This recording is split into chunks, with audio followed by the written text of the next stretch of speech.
We are now going to get started. We have a wonderful panel on state and development fiscal crises in Brazil, where we can promote the virtues of CUNY, because we have Viviane, a Ph.D. from the very economics program of this building and Graduate Center, and Zadia, who's at That's right. pardon me. The old building. That's right. Was it really? Yeah. Oh my I'm goodness. that old. Some of us remember this building. You wear the years very You do, well. but yes. You look really So, young. No, it wasn't that long ago, was it? At any rate, the topic is state and development fiscal crises in Brazil. Viviane Luporini, who is an old friend, by the way, from the days of the old building, I guess I should add, is going to give the first talk, and she will be followed by Zadia Feliciano, and then we will have questions and answers where you will participate actively. So Viviane, I'm going to let you get started right away. Well, thank you, Ken. Thank you, Mauricio, for inviting me.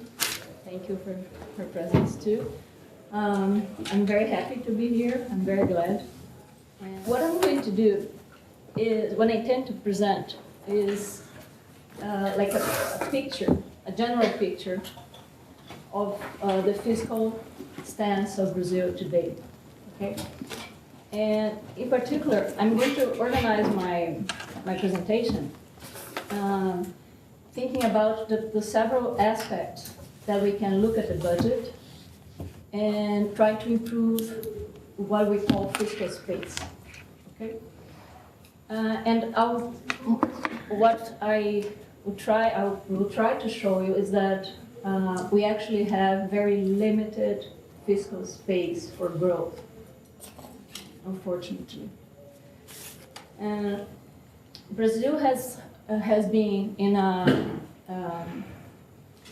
general macro policy based on flexible exchange rates, inflation targeting, and fiscal rules. This being a while, and nowadays we have more than 50% of the countries in the world have some kind of fiscal rule, either a revenue rule or a debt ceiling rule or an expenditure rule, some kind of rule. And in Brazil, in particular, the fiscal policy is shaped by the law of fiscal responsibility and by the new fiscal regime. Okay? The law of fiscal responsibility is a very specific, very detailed piece of legislation that says how much each level of government can spend as a percentage of net revenue in personnel, in interest payments, in credit operations.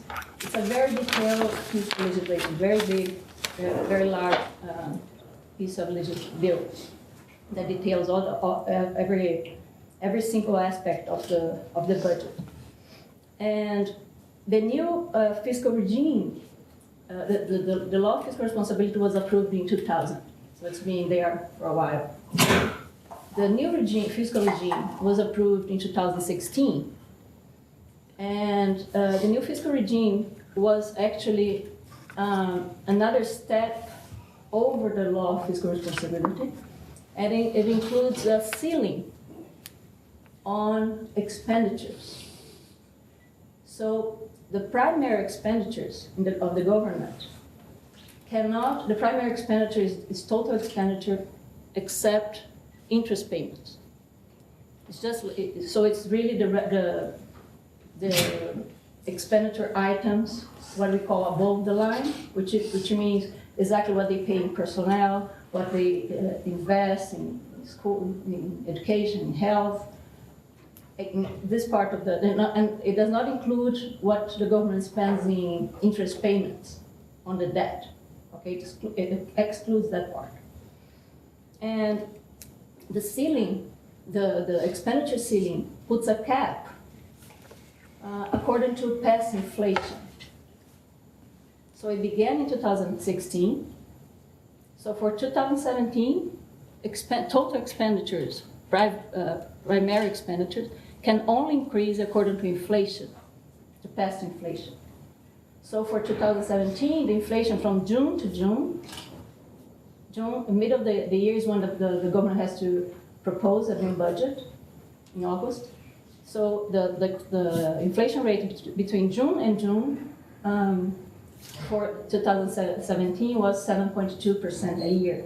So that means that the expenditures could only increase 7.2% over the values of 2016. Why I'm saying that? Because what I'm going to show is that we have some items of the budget that have been growing so fast. And if nothing is done, this item is going to really squeeze the rest of the budget. And with this ceiling in the expenditure, I mean, you just have to shut the doors by basic.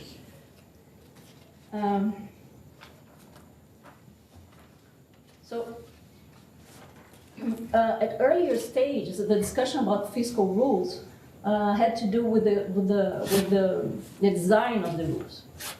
With time, the discussion evolved, and nowadays we were more worried about how the rules are implemented and what the quality of expenditures the rules can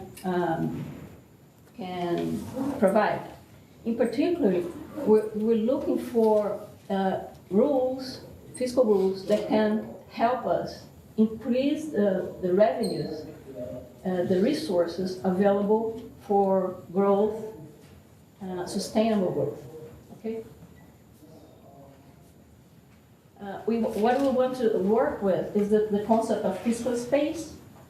The way I define it is that fiscal space is the resources available in the budget that, complying with the rules, you can increase expenditures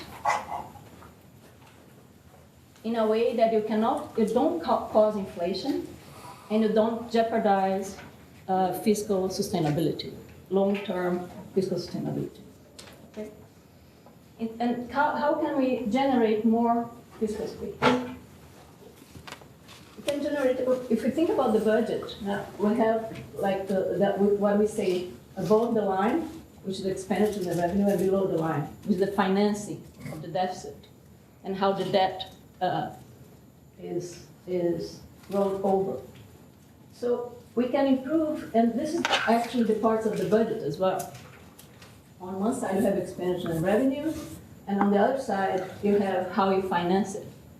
So we can improve, generate fiscal space by changing either or more of one of these groups. So for example, in expenditures, you can increase fiscal space, keeping expenditures if you increase efficiency, for example. You do more with the same. Or if you increase efficacy, the resources are more destined to what the policy meant to be. Revenues, you can increase revenues by improving the efficiency of the system, of the collecting system, or avoiding or implementing measures against tax evasion, for example. Or you can rationalize the system so that you don't have taxes on top of other taxes, so you can rationalize the system. And on the borrowing conditions, you can increase fiscal space by one simple way, is just increasing the debt. You just borrow more. Yeah, that's it.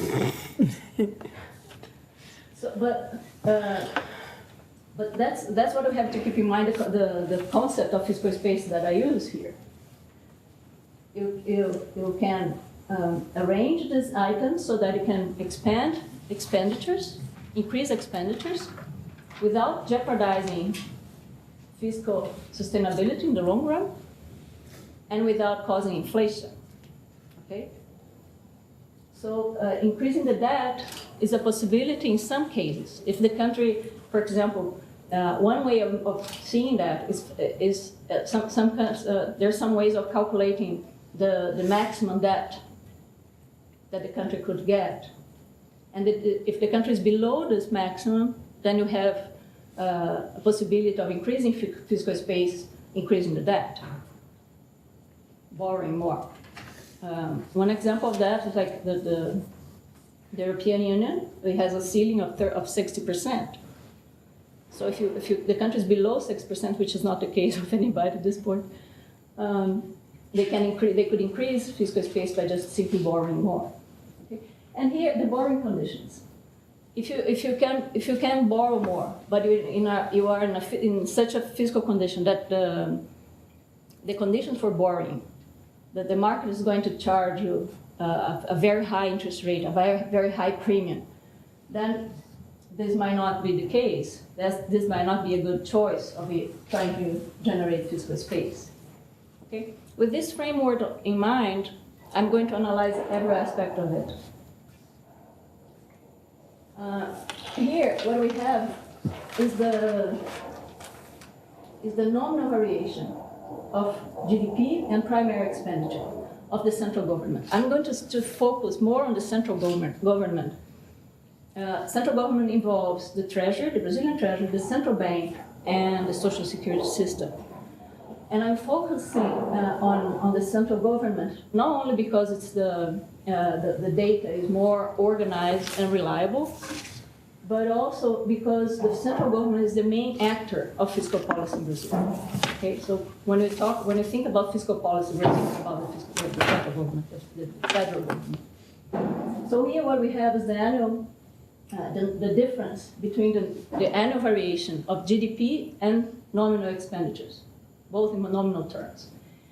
So what I want to show you here is that we have 21 years of data here. And in only 4, the positive values mean that GDP grew faster than expenditures. All the other years, expenditures grew faster. So we have 4 in 21 years, expenditures have been growing faster than GDP. And here, we see the primary expenditure of the central government. Again, primary expenditure excludes interest payment, okay, on the debt. And what we see is that it grows and grows and grows. It's been growing on average 4.7% between 1991 and 2016, while GDP has been growing at 2.5% during the same period, which means that the expenditures are growing over GDP year after year. Okay?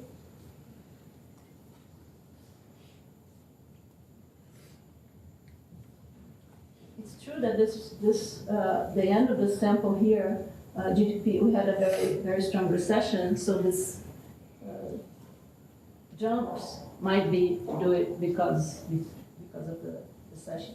But in any case, we have a very clear ascending position. The other thing we have to look is to see the main outlays of government primary expenditure.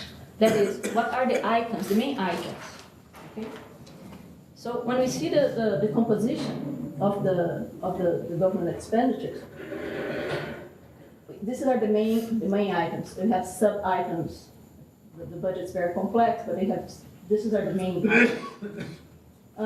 What we see, we have payroll, personnel, and some social benefits that are including payroll, income transfers, which includes social security, unemployment benefit, and 2 social programs, 2 important social programs in Brazil, Bolsa Família and LOA, which is a welfare program for the elderly. And we have investment, which is the green line here. You see how low it is. This is all percentage of GDP. And current expenses is like operational expenses. This includes operational expenses, what is needed for the government to run.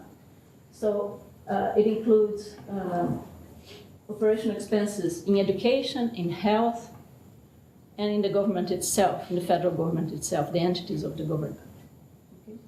So if we look at these items, what we see, it's very clear that income transfers is the item that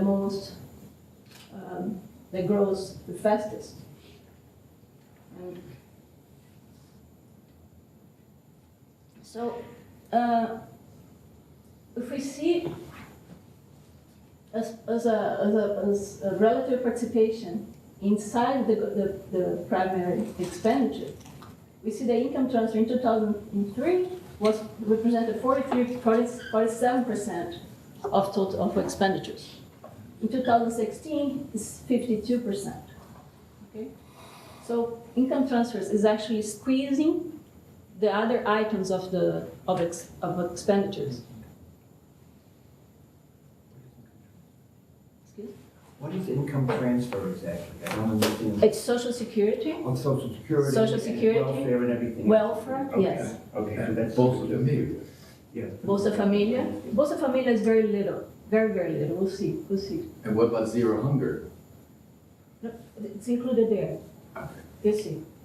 It's actually very, here you have it. You see Bolsa Familia? It's like half, it's half percent of GDP. So it's pensions. It's pensions. Pensions. That's the disaster. Jeez. That's the problem. You see, it's not really the programs, the social programs, the problem. The problem is here. And that's the pension. That's pension. And and what's more troubling is that these numbers here are a percentage of GDP. So it's 7.3% in 2015. 7.3% of GDP, of Brazilian GDP, represented Social Security. And the worst is that these numbers do not include, Brazil has more than one system, one Social Security system. We have one, like the US, and we have a separate one for public servants, and a separate one for the military. And these numbers here only include the regular Social Security, the regime geral that we call it. It's just the regular Social Security. It doesn't include the government servants or the military. I'll have data later on that shows the other one, the other items. So what is very clear is that the problem we have is Social Security.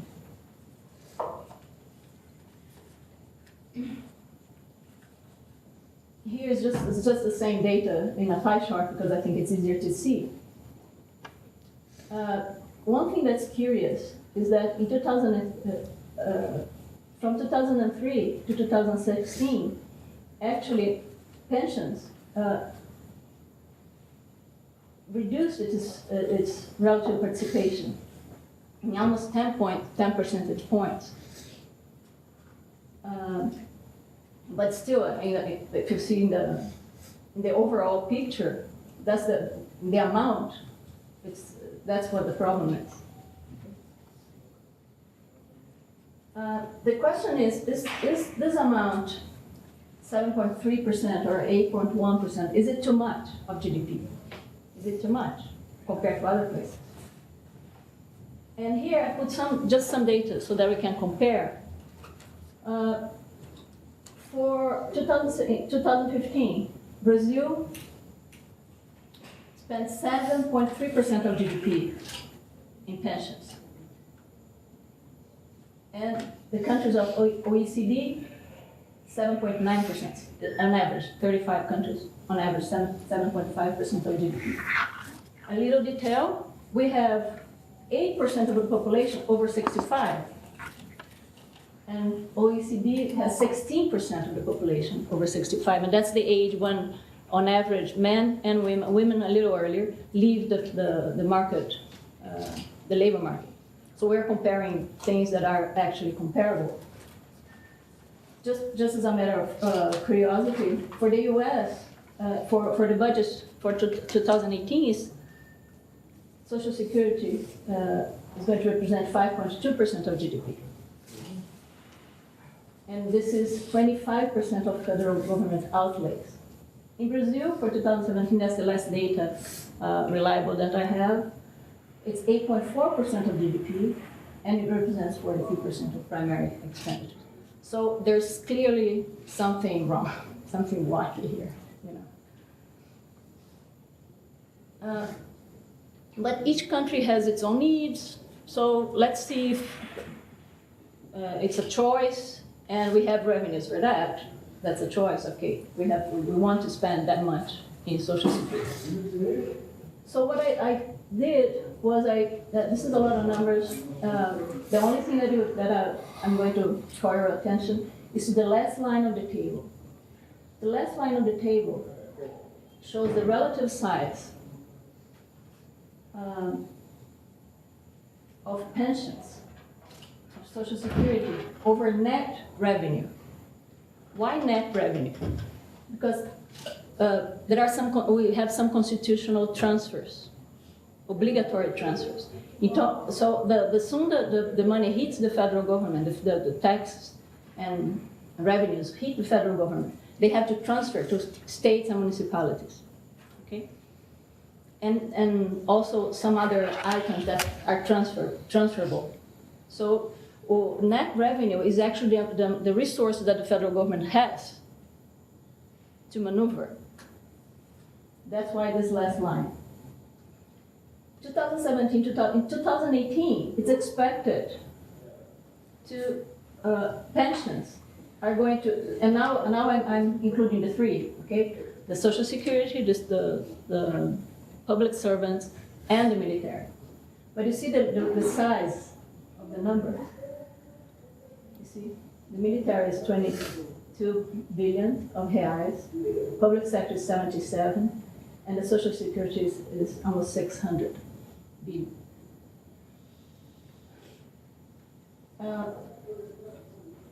And it's going to demand 88.8% of the expected net revenue. It doesn't make any sense, right? I thought this number must be wrong when I calculated. Yeah. I'm stunned. And the net revenue has gone from 200 there to 7. That's almost 4 times. Yeah, yeah. How did that happen? There's inflation too here, okay? Oh, so But- this is not net It's not numbers. real. It's not in real terms. It's nominal. But the relative shares doesn't I matter, see your right? point, yeah. Doesn't matter. But revenues have increased a lot. You'll see a graph later on. Yeah. As a proportion of GDP, mainly because of the commodity boom. It has increased a lot, and actually helped us to do a lot of the programs that were implemented was helped by the commodity boom. You mentioned Social Security. It may not be true for Brazil because a lot of the rest of Latin America has the informal economy. And so in the United States, you get Social Security based on having contributed. Right. But if you have the informal economy, how do you wind up with a pension if you haven't paid into the system? There's one particular group, rural workers. They just have to prove, they don't have to prove that they contributed to the system. They just have to prove that they worked for a certain number of years in the field, and they get a pension. It's the minimum wage. It's very little money individually, but it is true. We have groups that have not contributed to the system, and they do receive a pension. That does happen. But this number, when I calculated, I began calculating for 2018. I thought this is wrong. It cannot be right. Right. It can't be right. But then I think there's a distortion because net revenue really declined sharply because of recession, and because expenditures in pensions do not decline with recession. So you have this number might be, these two numbers actually, 2017, 2018 might be might be inflated. Yet that fact does not change the fact that what the revenue is for the federal government, that's what it is. And they will have to spend that amount for pensions. So if that's what it comes to, that's what we'll have. We're in big trouble. That's exactly my point. Here is just a graph of the evolution of net revenue and primary expenditures. You see that net revenues actually fell here. Was actually, as I said, because of the recession. One thing that is a stylized fact of the Brazilian economy is that every time there is an increase in government expenditures, government revenues tend to move. They change something. They include another little tax here, another contribution there. I'm not going to talk a lot about revenues. It will demand like another talk specifically on that because it's very peculiar in a way. It always has happened that way, that expenditures and revenues accompany each other during the time. But after 2011, this pattern broke. Viviane, Yes. question. If the law of fiscal responsibility, 1996, 2000. It was approved in 2000. It began in 1996, yes, with a if Kamata it had been law. in place, what would you expect? What should have happened? Had people really obeyed They were obeying. the law? They were obeying the law. And we'll see. I will show in another graph that we have primary surpluses for several years after the law. Let me show. Here. You see, the green is the primary surplus. In 2014, it becomes negative. It becomes a deficit. So after the law of fiscal responsibility, we had surpluses consistently. You see that there's a positive green here. We have surpluses consistently over the whole decade. In 2014, everything turned. Commodities or what?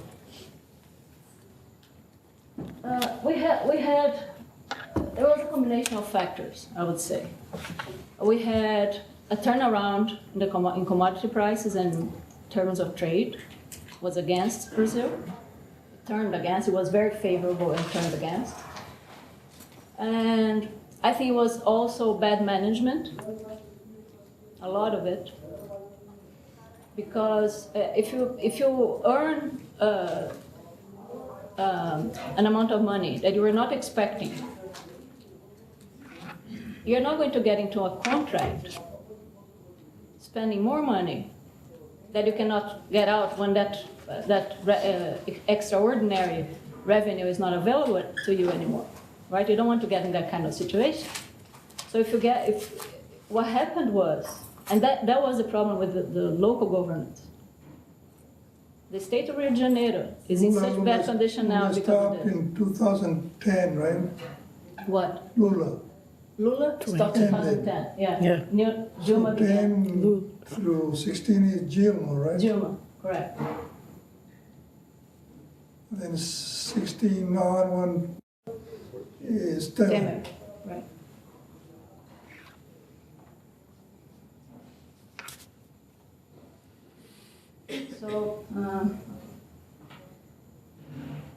So I want to look also. I want to look to the debt. Okay, that's the other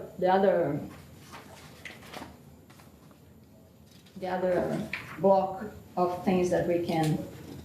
Viviane, could Yes. you go back to the previous slide?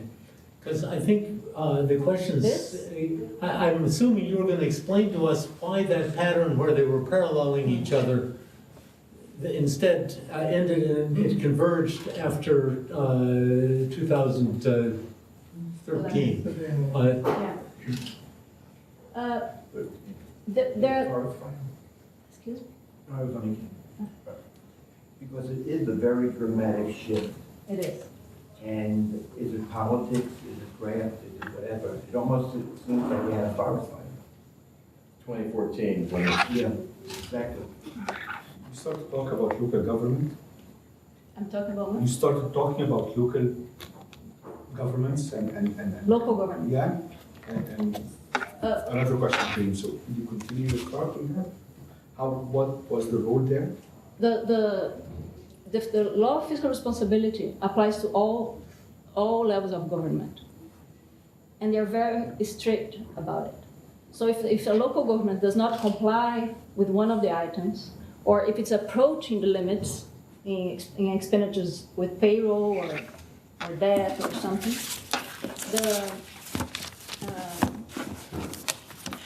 the tribunal, You don't get more money. They stop, right? they receive an alert first Yeah, for that they're a getting warning. a warning, and then eventually they stop receiving the transfers, the constitutional transfers, which for most of the states it's the bulk of the money, the revenue money that they get. Okay. Okay. So I'll go back to. Another way of improving fiscal space is by borrowing more. Nowadays, Brazilian gross debt represents 80% of GDP. And if you compare, is it too high? Is it okay? Right? If you compare to other countries, it's okay if you compare it to developed countries, because after 2008 they had to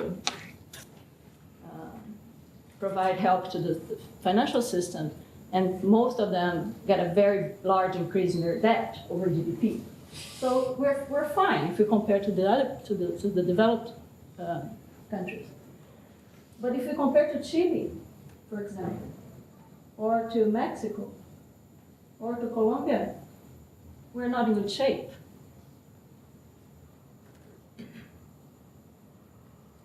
But 80%, it's just a number, because you might ask me, well, the United States has a public debt that's higher than 100%, and we're not in huge trouble.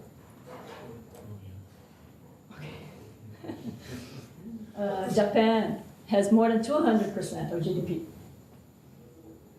So 80% is just a number. The problem is, what 80% of what kind of securities do we have? What kind of debt we have? And here's the borrowing requirements of the public sector. That's what generates the debt. So you have the nominal deficit is in blue. The interest payments. This is what I'd like to highlight for you here. Interest payments on Brazilian debt is just humongous. It's just ridiculous. And we had, as we discussed before, we had primary surpluses until 2013. In 2014, the whole thing capsized. And interest payments became huge too.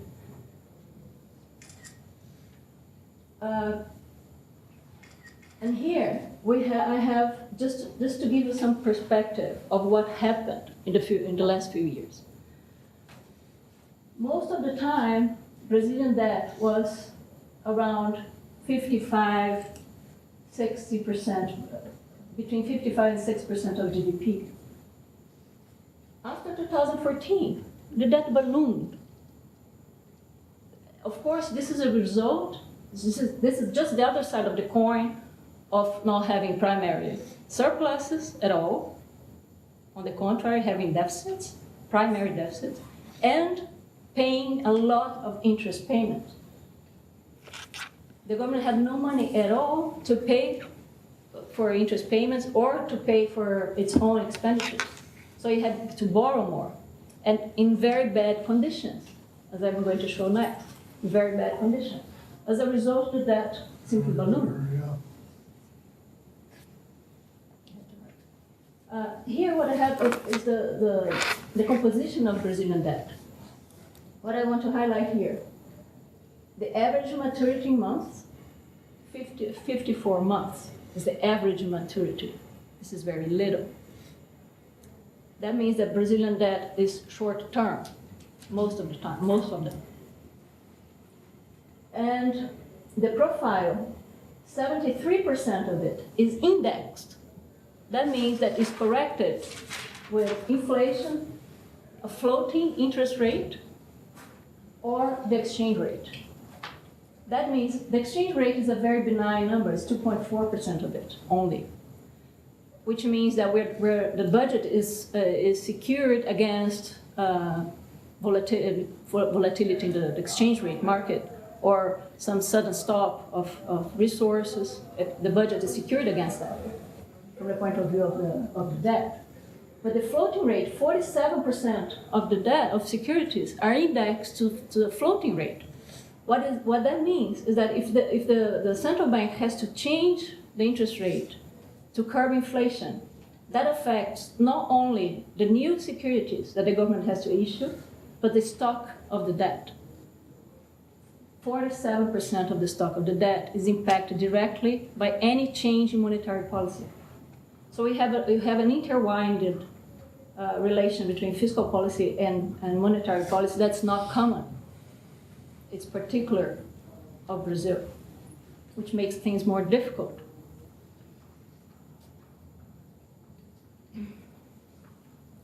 Who determines the floating rate? Can you explain that? Floating rate is the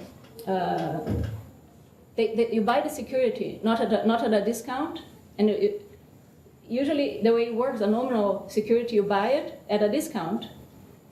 Let's say it's 100.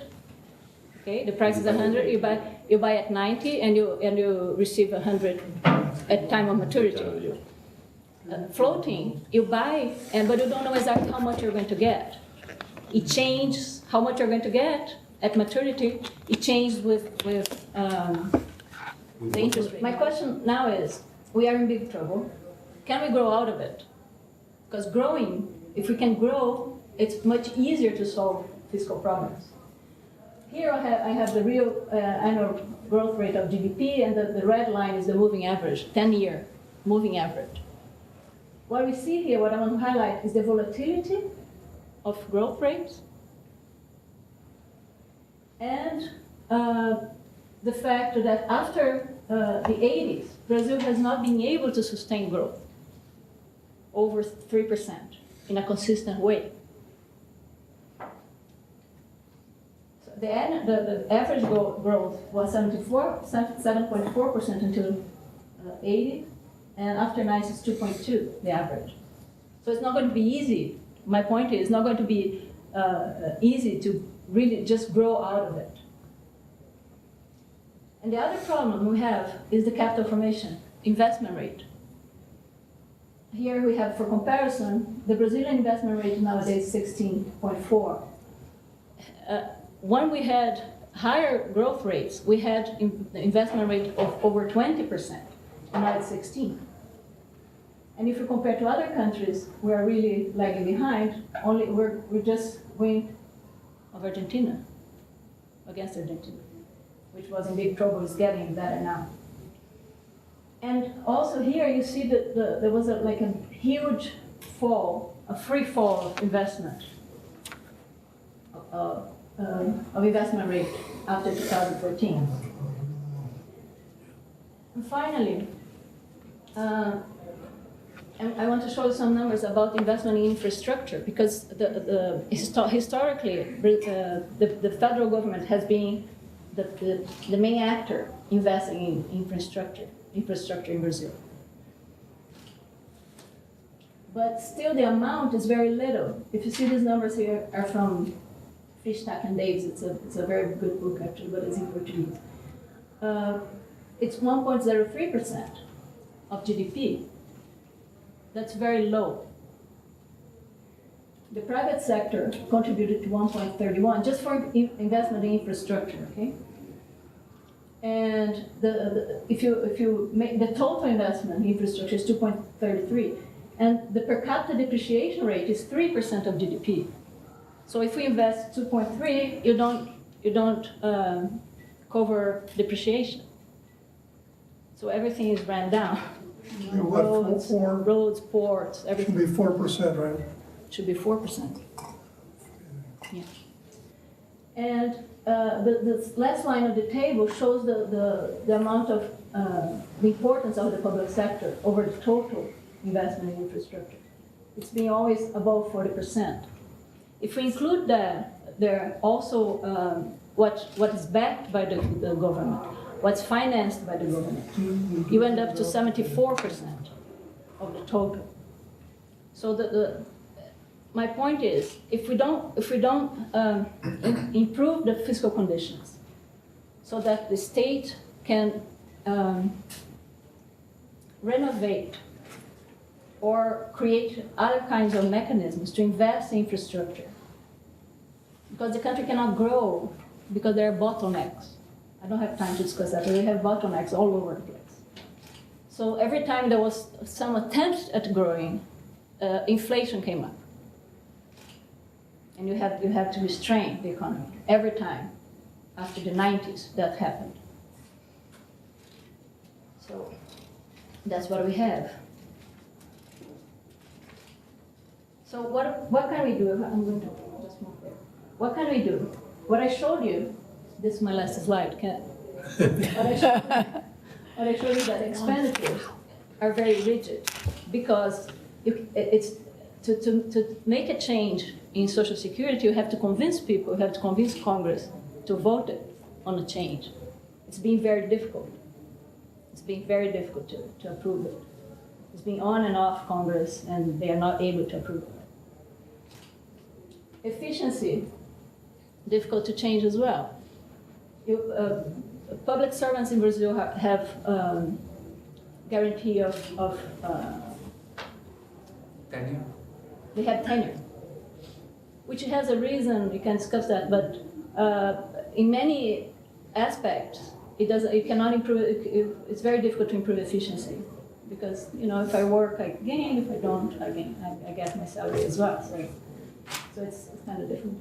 On the revenue side, Brazil has a very high tax burden for the amount of income we have, and compared to other countries in Latin America as well. It's 30% of GDP, around 30% of GDP. It's considered very high for middle-income countries. But the system is very efficient in avoiding tax evasion. They're very efficient, and very efficient at collecting revenues. So that's not our problem. The problem is convincing Brazilians to pay more taxes. It's not popular anywhere. Over there, even worse. Borrowing conditions. As I said, the borrowing domestically is very expensive because the market is not accepting regular securities, nominal securities. They want the indexed ones, they want the index to the inflation or to the interest rate. So it's not very easy. And borrowing domestically is expensive, so it's not available really, with 80% of GDP already growing. International borrowing could be a way out, could be. But for a country that had the experience of the 80s, talk about expanding external debt and exposing the country to fiscal shock, to exchange rate shocks, and changing international conditions is. And the point is, and I'm going to stop here. And the point is, if we don't solve the problems at home, you cannot just cover it up, borrowing more. That's my opinion. Okay. Thank you. Thank you, Viviane. I'm going to talk about, my name is Zadia Feliciano. I'm a professor at Queens College, economics. And I actually teach economics in Latin America, so a lot of what I'm going to talk about is related to what I teach my students. It's like looking at a country from a specific framework of understanding what leads to growth. And, okay, so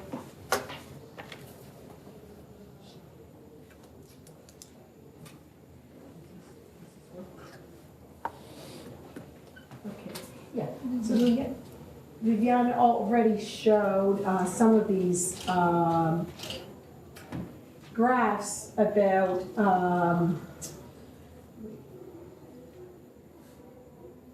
the fact that Brazil has been going through a recession, and that occurred, that the growth rate has been below zero, negative growth rates since 2013. Just recently, just this year, 2017, they got out of the recession. When you have a negative growth rate in your GDP, that's called a recession. So they've been having a really hard time in the last few years.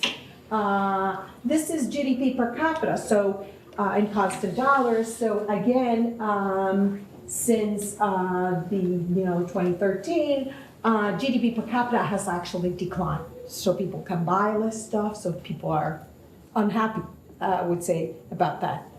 Okay, and the surprising part is the inflation has not really taken off. That the central bank in Brazil is independent, and given the troubles that the government has had, they have not run high inflation rates. They have not tried to print a ton of money in order to solve their situation. I mean, at least compared to other countries like Argentina.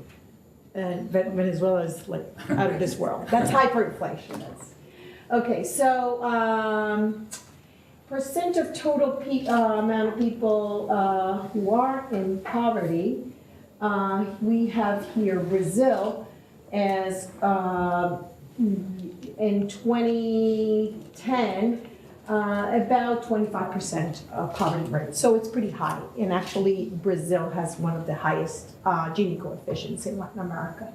So lots of inequality, which creates, I think, a situation for the government that, the recent governments have tried to deal with that to the exclusion of some of the budget items. The fact that you have to pay for your expenses. Okay, so some of the issues I think regarding growth in Brazil, as I understanding, is some of the institutions require some fixing. And if you look at rule of law, for example, percentiles, we have does this work? No, that doesn't work. You have US at the 90th percentile. Canada, actually, there's more rule of law in Canada than in the US. But look at Brazil in the 50th percentile. And that lies well below countries like Chile and Costa Rica, even Mexico, Panama. So compared to other countries, rule of law is still an issue. In terms of property rights, Brazil, and this is a property rights index that goes from 1 to 6. The U.S. is 5.4. Canada, again, follows the rules more than we do at 5.9. And then we have Brazil at 3.7. It's one of the lowest countries. Property rights, of course, Venezuela is well at the bottom of this, but the idea that the government might take over a firm, nationalize, the idea that you have land, somebody might just, build a house there and you lose your land. Those are real issues that have to do with the potential for the economy to grow. Okay, and in terms of labor market flexibility, and I think Viviane mentioned this, something about the amount of pensions that workers receive. It's a very inflexible labor market. And if you look at these are world rankings. The U.S. is 10th. The U.S. is one of the most flexible labor markets in the world. And we have Brazil as furthest from a flexible market compared to any other country in Latin America, exception of Venezuela. So these kinds of things limit the amount of foreign direct investments that the country is going to have. In terms of exports, Brazil has done relatively well, and exports have grown quite a bit in recent years. But since 2015 or so, it flattened out, in part because of the commodity bust. And compared to other countries in Latin America, Brazil really, most of its exports are in commodities, just like other countries in Latin America. Primarily agriculture, although that has actually declined in recent years. Is this picture here, where yellow is agriculture, and this is the percent of total exports in agriculture, and this is, so it's about, between agriculture, metals is the blue, and energy is the purple. We get about, 70% of exports. So it's primarily very dependent on prices. Prices go up, exports go up, prices go down, exports go down in terms of value. So that's a big issue for Brazil. But Malaysia, let me just say that Brazil is not so different from other countries that have successfully dealt with budgets, and that includes Chile, which has a very high concentration of exports, and that's metals, copper, and the yellow, it's agriculture, like they export fruits and all the fruits that we, and wines is more manufactured. Okay, so it's not, Brazil is not that different from other countries that have successfully dealt with this problem, except from Brazil, they run surpluses in boom times, and they use their extras in bust times. And I think this is consistent with Viviane was saying, that in boom times, Brazil spent and didn't think, the president, the government didn't take into account that, this might not last forever, the boom times, and when the bust came, they weren't ready. So other countries in Latin America has that problem with the concentration of exports in commodities. The only country that does not have that problem is our neighbor Mexico, because of NAFTA, and they're primarily manufacturing country. Okay, so the share of exports in GDP, if you look at Brazil, is 12.5%, and that's well below countries like Chile or Mexico, Peru, of course Venezuela, because Venezuela is exporting oil, and this is closer to what the United States is, 11.9. How good are Latin American nations in terms of openness to trade? Here I have a bunch of countries at the top of the list. Of course, Chile is at the top of the list, ranked number 8 out of 138 countries by the World Economic Forum of 2014. Brazil is not here, because Brazil is 117th. Okay, 117 out of 138 countries. So there's lots of tariffs. Brazil's, has high tariffs. They have some good things, like they're good at information technology, and is in their comparative advantage, and lots of people have access to internet and news. It's very accessible, but you've got corruption, bureaucracy, and low security levels are holding back Brazil. In terms of FDI, I only have 2013. I think you had investments. In Brazil, FDI relative to GDP is 3.4%. That's very, very small. And that just, it's a reflection of how the country needs to open up a little more and be more friendly to foreign direct investment. Compare this, of course, the country with the highest FDI to GDP ratio is Chile, which 10.7%. That's pretty large, and all the other countries follow. But Brazil could use some of this foreign investment to grow, and it's a missed opportunity at this point. Okay, and then Viviane talked a lot about this. There's the debt relative to GDP, government debt relative to GDP. It is ballooned in recent years, and this is a big problem. Here I have a 67.5%. You had, that's 2015, so then we're up to 80. And that it's a dangerous situation because the government might not be able to, at some point might have to default if they don't control the expenditures. The oil prices are not likely to come back because supply of oil is abundant. Apparently, the U.S. is going to start exporting oil. So, just relying on oil is not going to work anymore. Then I have a photo of President Rousseff. And a lot of the trouble in Brazil started during her government. Dilma was the president from 2011.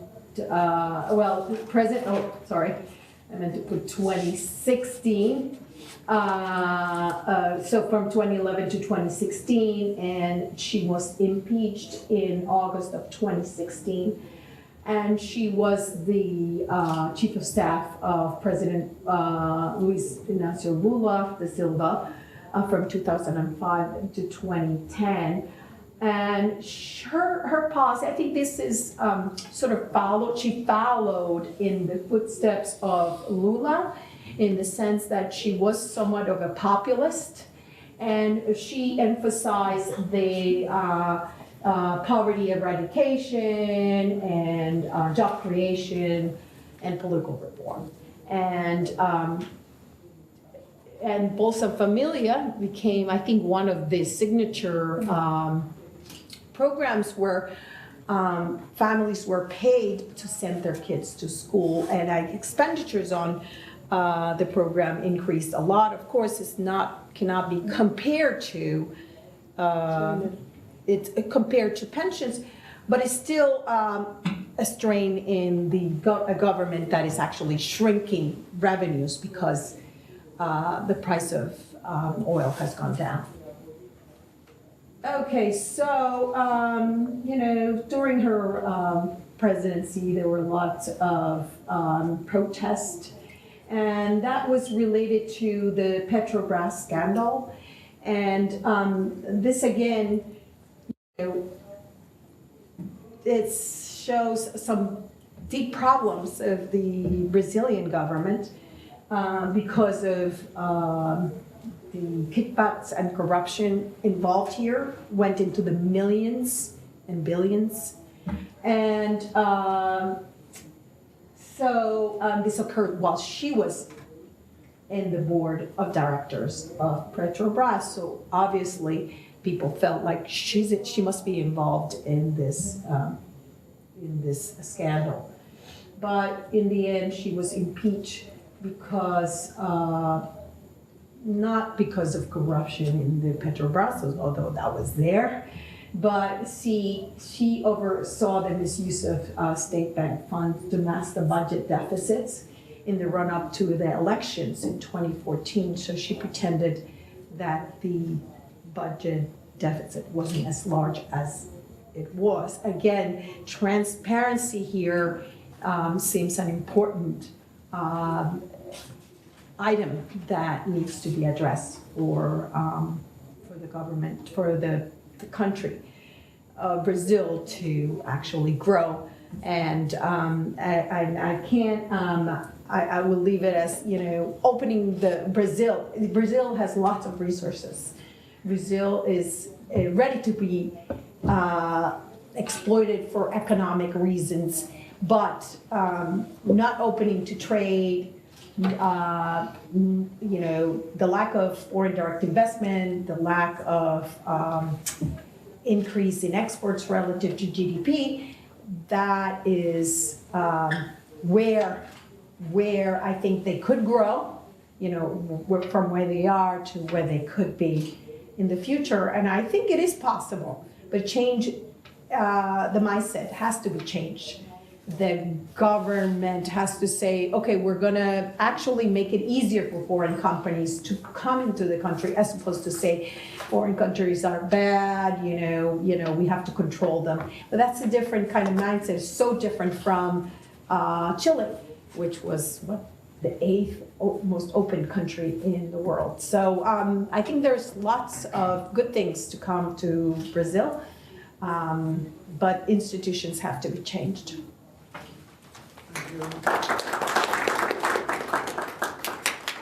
Okay, what I was trying to do is to just bring up the Business Center thing, but I wasn't able to here, so we have the topic of our panel on screen.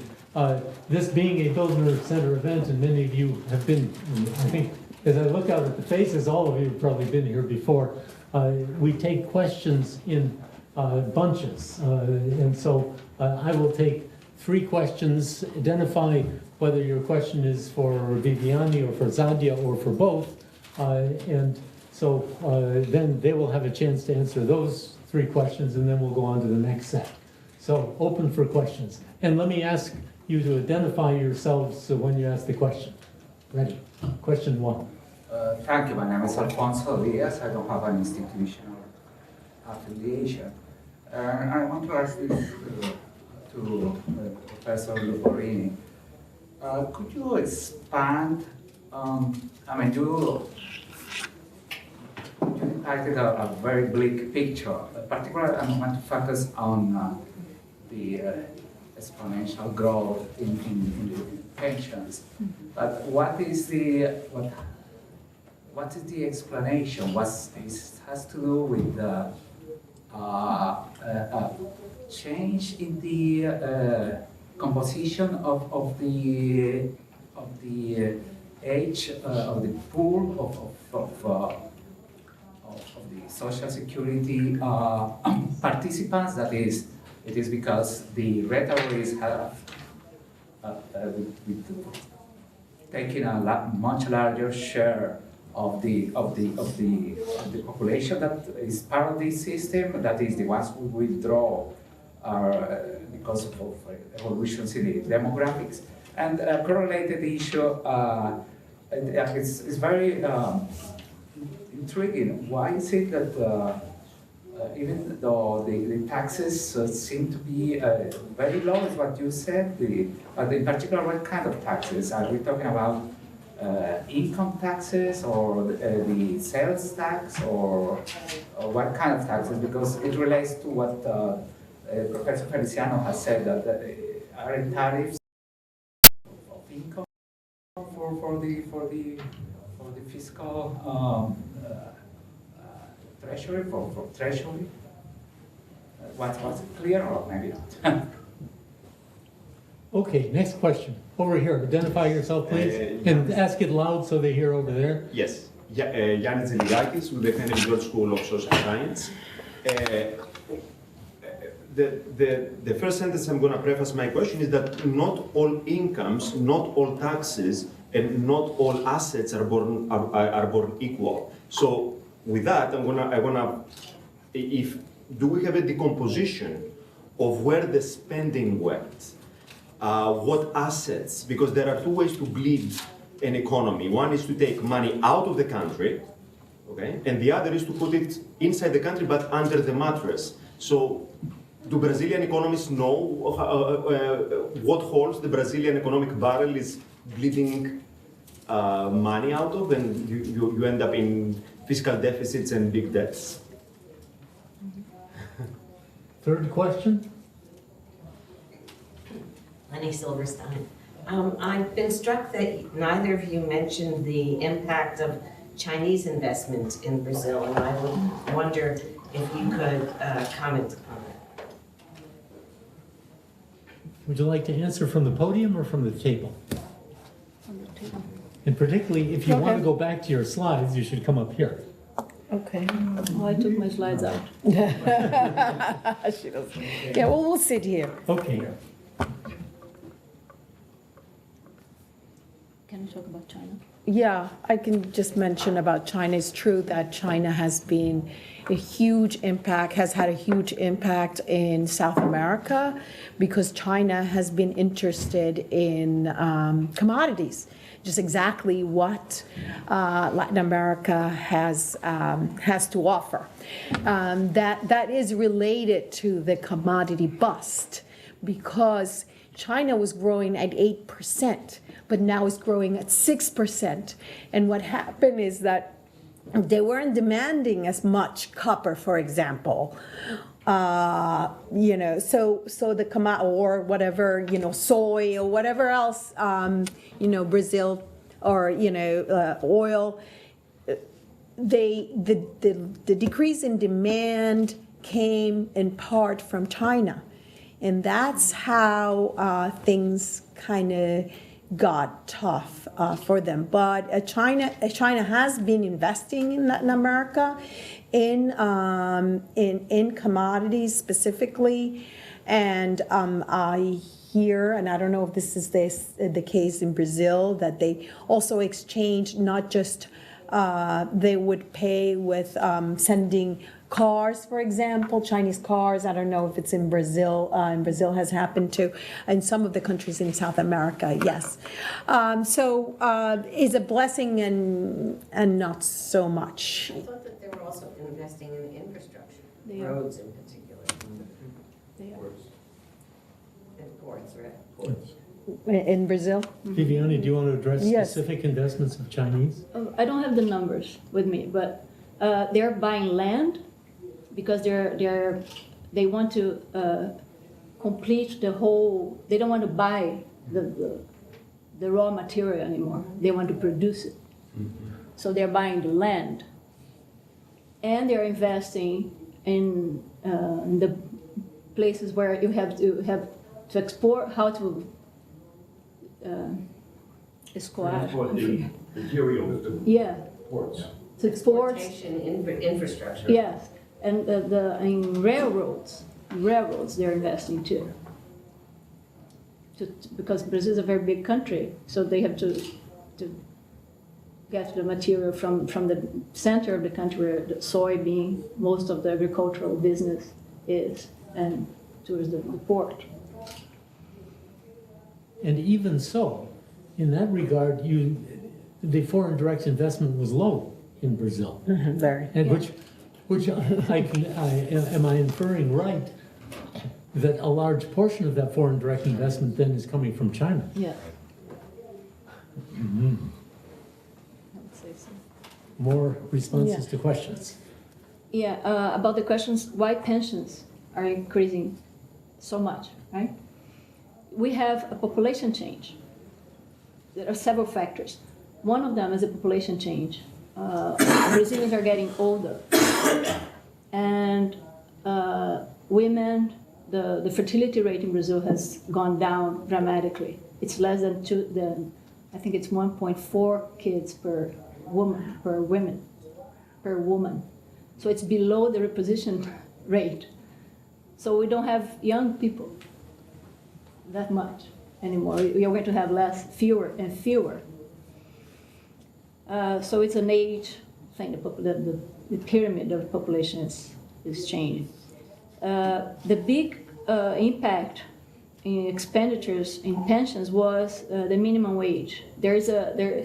Most of the people receive one minimum wage for the pension, as a pension, which is very little. It's like $300. It's very little. But you're saying that they don't have to contribute. Some So groups you don't have to contribute. Some groups don't. Is that $300 a month, a year, or what? A month. And there's a rule to correct minimum wage. Minimum wage are indexed to prior inflation and to an average of growth of the two last years. So when you have higher growth and higher inflation, what happened was the minimum wage was being increased much faster than everything else, was going ahead of inflation, and that has a huge impact on the expenditures for pensions. Okay. Incidentally, some studies have shown that the most important factor to reduce inequality during the Lula years was not Bolsa Família, but this rule for the minimum wage. That was the most important. But now, because we had the recession, right, 2 years of recession, and inflation is going down, we expect that the correction for the minimum wage is going to be small. So that is going to have a little improvement on the expenditures for pensions. And it's there's a movement to change this rule, to disconnect the pensions from the minimum wage, but politically it's very difficult, very, very difficult. And maybe they should divide the groups, you know, the ones that are very poor could receive the minimum wage, the ones that are, I don't know. There must be some kind of change. At the same time, people are so poor, you know. So these are the main factors.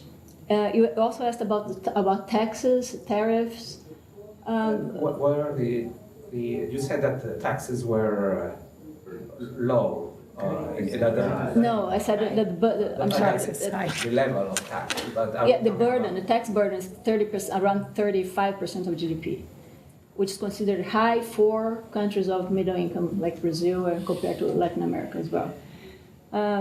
The tax system that we have now was put in place in the Constitution of 1988.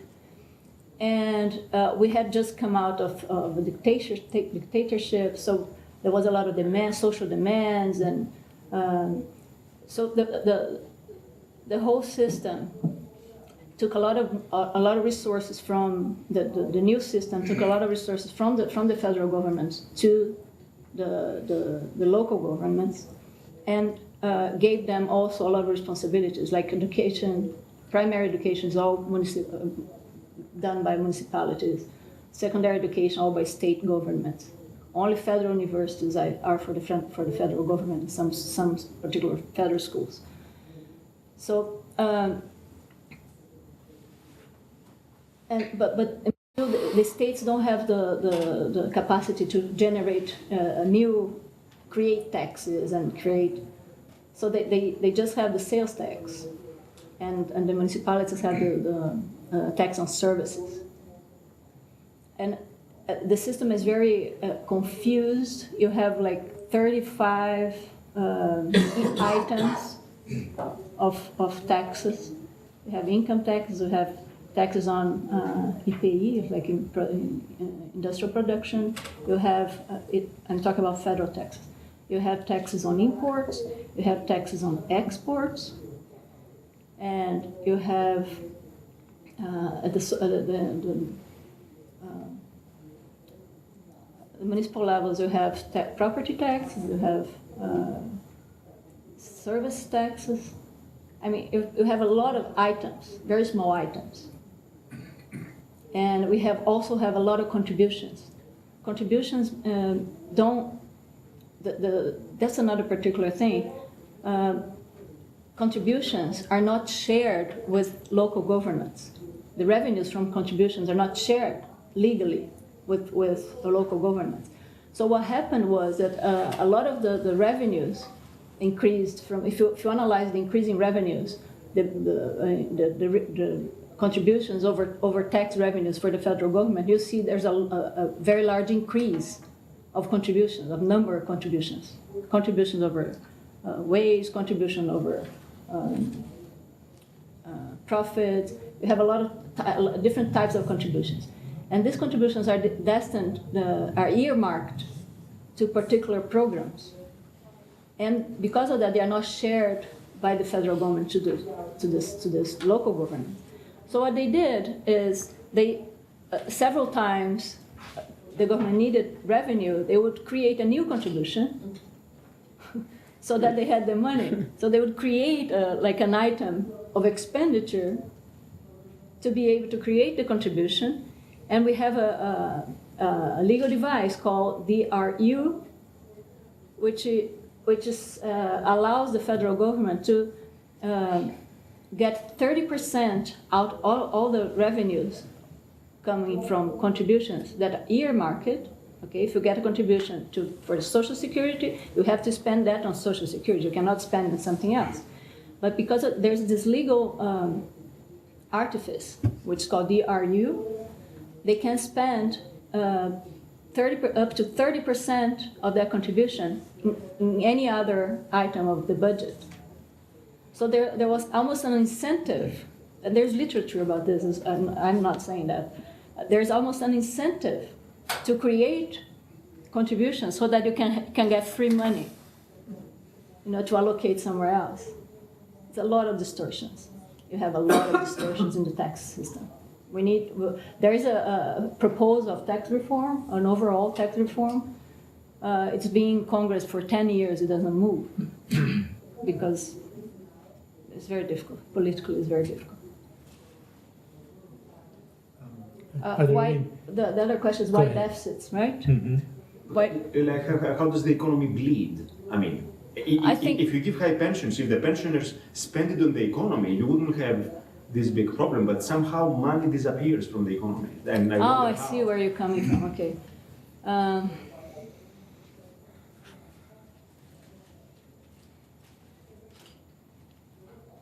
I mean, they still have to pay. The government has to, is in debt and is trying to pay all this.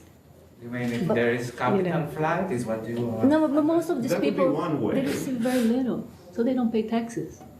But these people don't pay taxes. If money could be going to assets, for example, like that a are Keynesian not view. highly taxed, so kind of like they freeze out of the economy. So the economy never sees it, it doesn't circulate, so it doesn't create tax revenue, it doesn't create consumption, it doesn't create jobs. Well, it does. It did for several years. We had a very active internal market. During the Lula years, in the beginning of Dilma years, internal demand was booming. By the way, the growth rate of the 10% most poor was a Chinese rate. What do you mean by that? Sorry. There were the economy for the poor population in Brazil was increasing at Chinese rates, over 10% a year. So it did happen, but there's a limit to where how consumption can carry the economy. There's a limit. It was like a boom and a bust in consumption.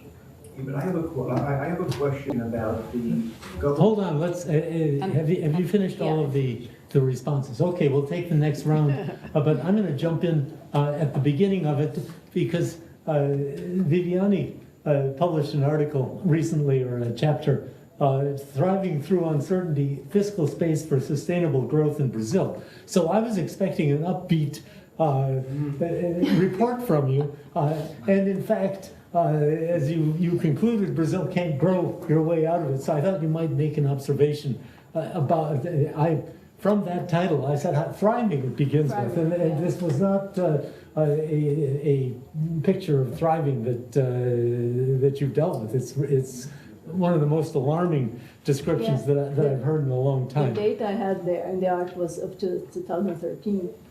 Oh! It was published in 2017, but I wrote the article. The situation changed after that. It took a long time for the article to get published. And just to follow up on some of the other points, since the prerogative of the moderator is I can ask a question too, I hope.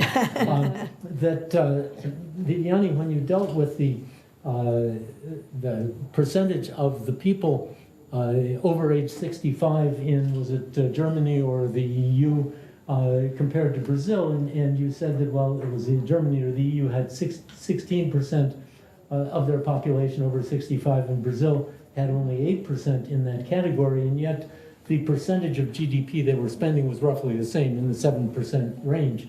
And one of the things that you haven't mentioned, so I'm wondering if I'm understanding this wrong or caricaturing it, is that a lot of Brazilians get pensions not at age 65, but at age 50 or 55 or whatever. And is that one of the efforts to rationalize the pension system that at least I've seen headlines that they want to include? So I thought you might make an observation on that. And then one question for Zadia. You showed how Brazil was 117th of 130, oh, wrong line. That Brazil only had 3.4% of foreign direct investment in GDP.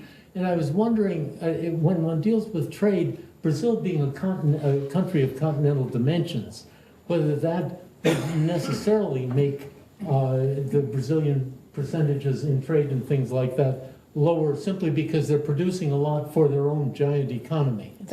I agree with that. So anyway, that's my question. Now I have to take questions from the floor. And Lenny, you had your hand up earlier. Just something about what you, Viviane, you were talking about the growth during the early Lula years. And some Brazilian economists would say that that's because they opened credit for the first time to economically, previously, people who never had credit. And so that that expansion of the economy was due to everybody being able to buy refrigerators and computers and stuff like that, and that now they're paying for it. I was wondering if that factors into your analysis. Over here, identify yourself, please. I'm Larry Bridwell, and I teach international business at Pace University, and we have students from Brazil, and I was in Brazil a couple of weeks ago, and what I got from my student who had 100 stores, he grew it from 0 to 100, and then the economy went bad, and he said he had to end his business. So he got out, his timing was quite good, and now he's a graduate student at Pace, so he's no longer running businesses. So I think one of the issues for Brazil is it going to have a stable macro environment, or is it going to be a boom bust? When is it going to shift? But he and some others, and I was at a party in Sao Paulo last week, and I think there's a difference between the young generation, those under 40, and those above. The ones under 40, and you know, as a result of the World Cup, you had all this corruption associated with these stadiums, and then the people went to the streets. So you have this populist revolution, which is from the streets, who believed that Brasilia was unbelievably corrupt, including the great achievements of Lula economically, and that this is the problem that Brazil has, is the corruption. And the young people believe you got to get rid of those others and bring in some people who are not so corrupt. So when I think of the future of Brazil, I think of, is the government going to change? Is it going to get stable, or are we going to have this boom bust that occurred in the last 10 years? Thank you. You had a question. I have a question because... Identify yourself. My name is Lou. I was in Brazil many years ago, about 35 years ago, when it was a glamorous type of country, very diverse, and I'm disappointed to hear that it seems that they can't satisfy their population as what they're proceeding to do. It seems very honorable. I don't know if they're very socialistic or whatever, but they are trying to maintain harmony. And if you look around South America, there is not harmony at all. And Colombia may be the next one that's going to have a problem. So I give Brazil a lot of credit. what they tried to do, or I'm surmising, was to bring the poor more into the circle. And they have untapped sources of minerals and other great wealth that may be hidden, and they did the right thing by not entering into the Amazon. I think they're trying to get a game type of way of servicing their people. Mm-hmm. We're having problems too in the rest of the world. My main question is, do you feel that they may have to take back a lot of the welfare monies that are given to the pensions and may have a crisis there, or do you feel that they want to tax more of the rich? Okay, that set of three is ready, so you're on now. Go ahead. I just want to say something about the boom and bust. As long as you have an economy that depends on commodities, you're not going to get away from the boom and the bust situation. And you saw, like, the majority of Brazil's exports are in commodities.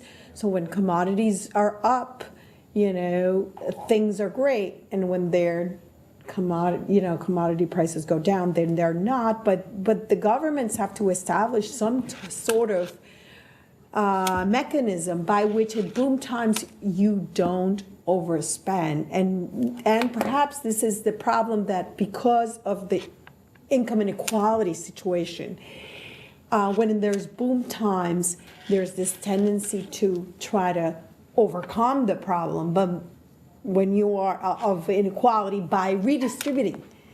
But there's a fine line here, because you can do that so much, because now clearly everyone is worse off. Mm-hmm. So that's not an optimal situation. One detail about my article. The thriving article. One thing that I'm going to tell you, when I was looking at the data to write this article, I couldn't really understand how it was so messy and how the numbers wouldn't show. There was a situation, because I was living in Brazil, so I could see what was going on. And at the same time, when I look at the numbers didn't show. Everything seems fine. So it was strange. And later, we found out why. There was a lot of creative accounting. Yes. That's why the numbers look very good. So Reagan got that too. I'm sure they learned from him. What is that? Reagan. Reagan. President. Yeah.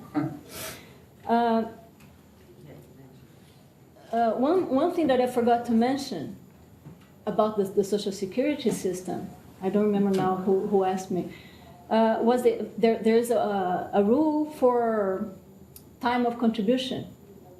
If you contribute for 30 years, you can retire. It doesn't matter your age. And Brazilians, especially the poor, start to work very early.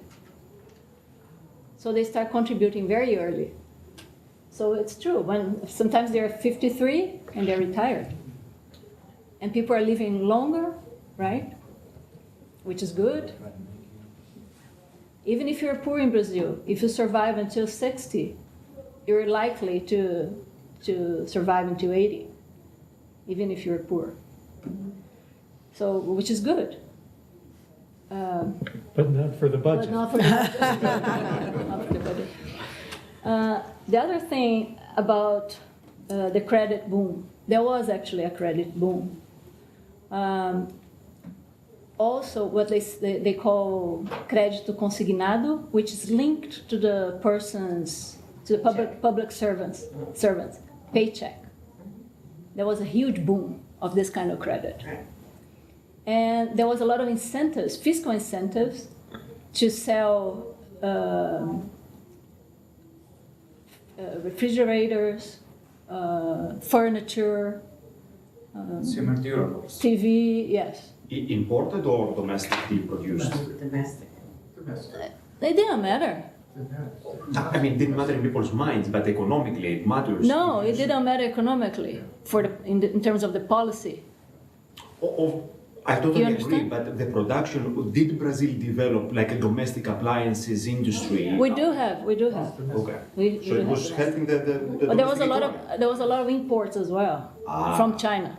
A lot of imports as well, and it was part of the deal, you know. So, but you're right. How many times people are going to change their fridges, right? They change their cars. They change the fridge. They change the TV, and then they change the furniture. How many times are they going to do that? Fridges don't last very long anymore. Well, that's true. Used to get them for life. But there's a boom, an economic boom out of that, Yeah. and then it busts because people don't buy it anymore, and they are paying. They're all in debt, Right. so they're paying like in 36 installments, you know. Yeah, but we had that in the housing crisis. Yeah. So there's a similarity. That's why I'm fascinated by your story, because this is an entire country that has gone through or is going through the same as our country does in a boom bust.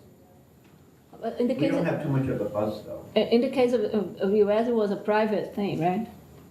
That had to be incorporated by the government. Otherwise, the whole financial system would go under. But it was Trillions private. of dollars, yes. Yes. Which is what you were explaining Right. about your safe space, in which you can borrow. The United States has that ability to be able to do that. Yeah. The other thing is about corruption that he was mentioning, and how this new generation feels about it. We Brazilians, we knew that there was corruption. We all knew. Including the Lula's part. Yeah, everybody knew, but nobody knew the extension of it. The surprising thing was the extension. And people who we didn't, we thought were different, were not actually that different from the rest of the politicians, you know. So, but if you look at the numbers of corruption, the size of the numbers, it's appalling because it's corruption. But if you could, like this, end corruption, that would not solve our problem. Okay, the amount is not going to solve the problem, even if we end it like this. But can you talk a little bit about the difference between the young people and the older people? In terms of aspirations? Yes, or for the future of Brazil. for the future?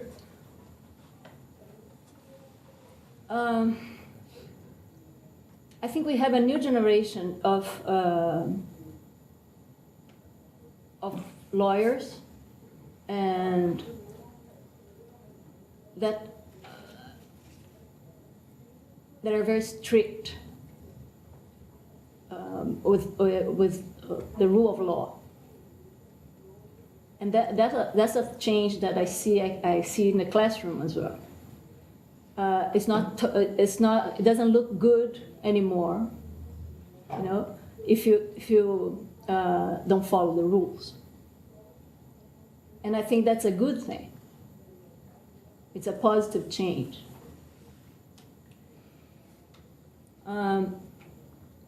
But as a social scientist, we know that the behavior is very different. It's very difficult to change over time.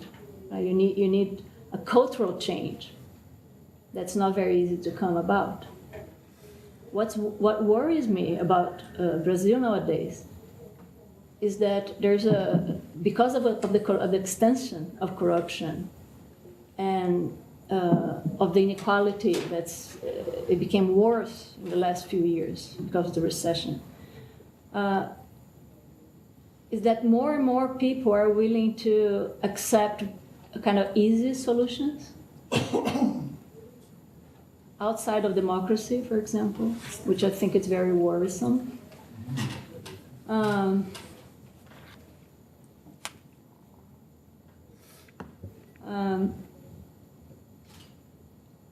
So, I want to be optimistic, but it's hard. Sorry. Just to mention, yesterday, today's Friday, right? Wednesday night, a woman was killed in Rio. You probably saw that. Marielle Franco. It's such a shame. Not only because the personal tragedy, because she was killed, because of her beliefs, not only that, which is terrible, but because she was a new generation of leadership. There it is. I thought it might come up, so I pasted it into a file here. Yeah. I can't seem to move it, but there you've got the headline anyway. And this is an article from The Guardian, and it was, I thought, the best of several that I found on the internet. And I think something is going to change because I didn't. She was a representative of the city of Rio. Councilwoman. Yeah, in her first year of mandate, and there were protests all over the country because of her death. It was very surprising for me. I didn't expect her to be that strong, you know. But I think it was like a turning point, like enough. But on the other hand, you have what you were thinking, may I guess, sorry to interject, when you were referring to anti-democratic forces, the rise of the captain, correct? Capitán Bolsonaro, correct? Nossa Senhora. Knock on wood, you know. So, do you have more responses here? The social demands. He asked about the social demands, if they were not doing the right thing, trying to attend the social demands. I think there are two consensus in the Brazilian society. It's very difficult to reach consensus, but I think we have two. That the country needs to invest in infrastructure, otherwise we cannot grow, and we have to reduce inequality. That's why Lula was elected twice, and that's why Dilma Rousseff was elected twice. But she barely won. She barely won. The second time around. It's true. It's true. But so there's a complete Brazilian split. society, exactly. A complete split. But even the other side wants to reduce inequality, because it's bad for everybody. You cannot walk on the street safely in big cities in Brazil. It's dangerous. It's not good. Inequality is not a good thing. Yes, but it could bring in a dictatorship because you could use that as your excuse, the way the guy in the Philippines wants to kill all the drug dealers and he's becoming a dictator. There's a flaw within the society, in Brazil it seems. It was always a happy country to me, in my understanding of it, my perception of it. Now it seems to really have to struggle within itself. And it's to that my question was centered more. It had tried to bring in all these social programs to elevate people. As you said, you responded that could be a bad thing because it's not working. But is it going to take the turn now and apply this ability to tax whoever they want on the rich or those that may be starting to earn a profit? That could be a problem too in its growth. That's one interesting thing. There's a study by an economist at the University of Brasilia, Mendes. He shows the pension system in Brazil is one of the sources of concentrating income.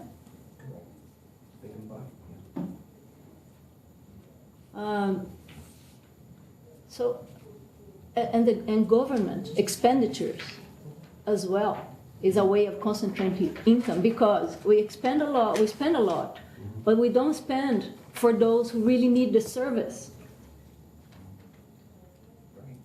Right?